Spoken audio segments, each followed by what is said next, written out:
Bom dia! Na aula de hoje, iremos conhecer o tratamento da água. Nas aulas anteriores, nós falamos que ao juntarmos substâncias diferentes, nós formamos as misturas. Depois nós vimos que para cada tipo de mistura, existe um método de separação dos componentes, né, que é a forma.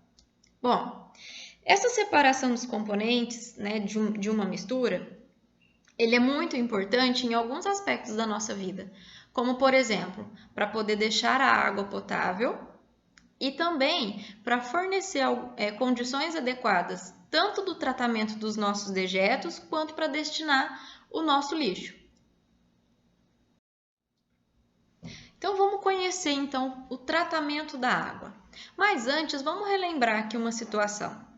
Nós já comentamos da importância da água para a sobrevivência do ser humano e para todas as formas de vida que existem no planeta, não é? Sem água não existiria condições para vida no nosso planeta. Nós já comentamos também sobre a distribuição dessa água por todo o planeta. E nós já vimos que a maior parte do planeta é formado por água e uma pequena parte dessa água ela é a que nós utilizamos para o nosso consumo, não é?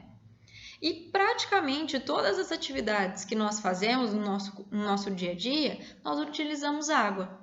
Então, nós precisamos de água para poder estar bebendo, para poder cozinhar os alimentos, para poder lavá-los, para poder tomar banho, fazer a nossa higiene pessoal, entre uma infinidade de atividades. E para todas essas atividades do nosso dia a dia, a água que nós utilizamos é a água de boa qualidade. E para que essa água se torne de boa qualidade, nós precisamos tratá-la.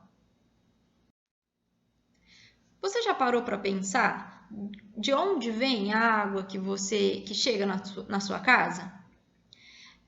Já parou para pensar, depois que ela passa pelo ralinho da pia, para onde essa água vai? Pois é. Nós que moramos na cidade, normalmente essa água vem de algum reservatório, tá? De alguma companhia de água. As grandes cidades, na maioria das cidades, nós contamos também com as estações de tratamento de água, que são as famosas ETAs, tá? Nessas estações, a água é captada, é conduzida para dentro da estação, ela passa por todo um processo de tratamento para deixar essa água potável e aí sim ser distribuída para toda a população. Então vamos conhecer como é o processo de tratamento da água e como funciona, né? Uma ETA. Então, comentamos acabei de falar para vocês, que a água ela precisa ser captada de algum tipo de manancial, pode ser um rio, pode ser uma represa, tá? Essa água, então, depois de captada, ela vai passar por tubulações e ela será conduzida para dentro da estação de tratamento. Quando ela chega na estação, ela vai passar por um processo de gradeamento.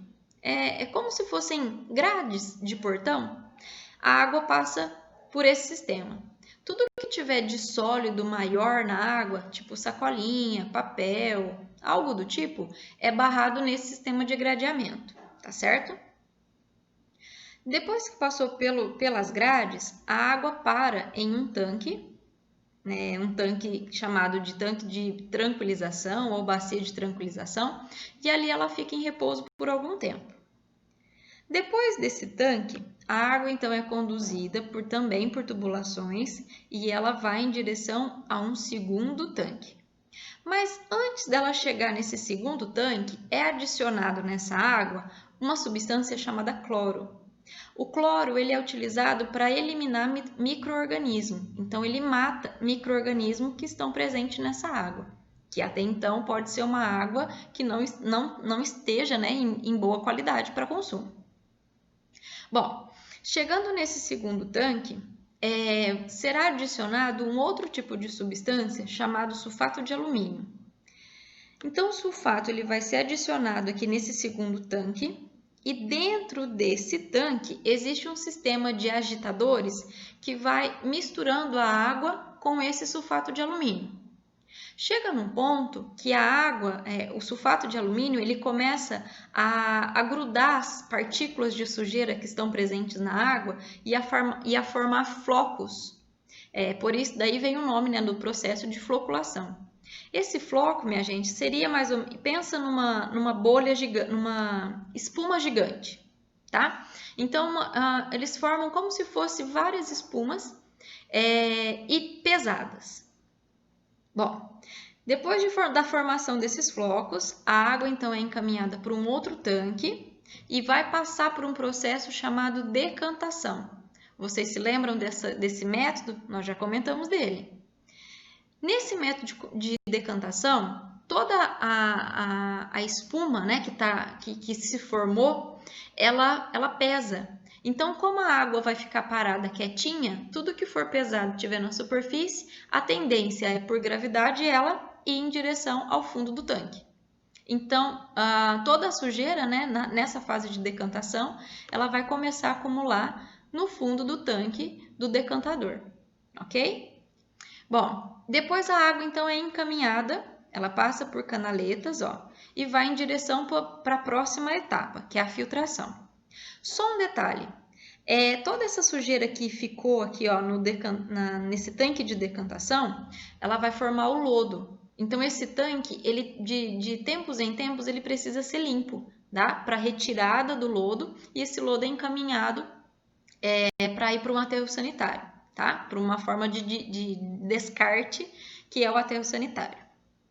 Bom, então, saindo do decantador, indo em direção ao processo de filtração, a água, então, agora ela será distribuída por vários tanques, tá? E cada tanque, ela vai passar por um filtro. Lembra do filtro que vocês fizeram da garrafa PET? Então, nesse filtro, a água, né, então, vai chegar por cima do filtro e ela vai passar pelo carvão, pela areia, pelo pedregulho, cascalho. E aí, no final do processo, ela já está toda transparente, tá certo? Bom, depois do processo de filtração, a água vai ser encaminhada por baixo do tanque. Ela vai ser encaminhada também por tubulação até chegar no reservatório. Mas antes dela chegar no reservatório, vai ser adicionado três produtos: o cloro, o cal e o flúor. O cloro também, novamente, né, ele vai ser utilizado aí para eliminar micro-organismos que porventura ainda estejam na água.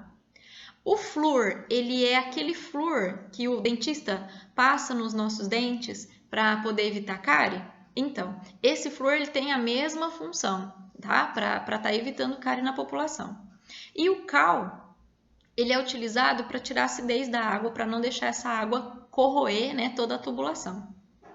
Bom, passado pelo processo então de desinfecção e fluoretação, a água chega no reservatório para poder ficar armazenada.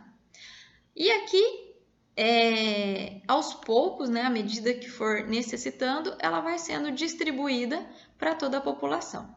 Tá ok? Mas antes da água ser distribuída para a população, por todo o percurso dela dentro da estação de tratamento, ela vai sendo analisada. Ela vai passando por análise, né, de laboratório para ser conferido o grau de potabilidade dela. Então, ela não pode sair da estação sem que ela esteja totalmente potável.